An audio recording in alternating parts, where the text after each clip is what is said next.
కాంగ్రెస్ వస్తే కరెంటు ఉండదన్న విమర్శలకు చెక్ పెడుతూ ప్రజలకు ఎక్కడ ఇబ్బంది లేకుండా కరెంటు అందిస్తున్నామని మంత్రి పొన్నం ప్రభాకర్ తెలిపారు. కరీంనగర్ జిల్లా చిగురుమామిడి మండలంలో మంత్రి పొన్నం ప్రభాకర్ పర్యటించారు.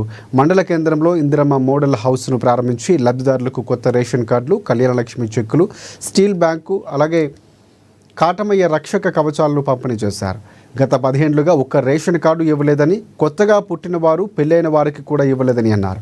ప్రజాపాలన ప్రభుత్వంలో రాజకీయాలకు అతీతంగా రేషన్ కార్డులను అప్లై చేసుకున్న అర్హులందరికీ రేషన్ కార్డులు ఇస్తున్నామని తెలిపారు.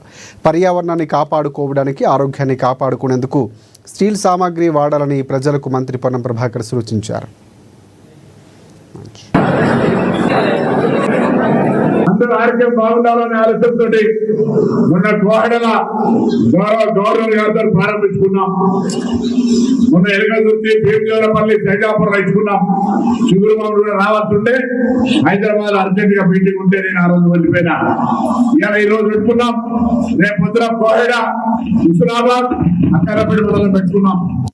పెట్టుకున్న వాళ్ళు గతంలో అయితే మీ ఎమ్మెల్యే సిఫారసు చేస్తేనే ఇస్తామని చెప్పే పరిస్థితి ఎంఆర్ఓల ద్వారా.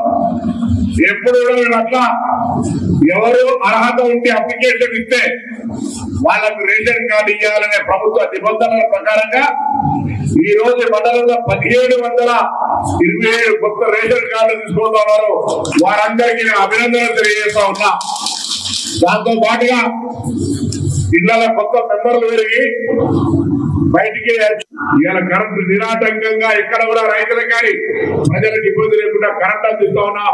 సాగునీరుకు సంబంధించిన ఫ్లడ్ ఫ్లో కెనాల్కి ఎప్పటికప్పుడు స్థానిక రైతులందరూ ఫోన్ చేయగానే వారందరికీ నీళ్లు చేయడంతో పాటుగా పంట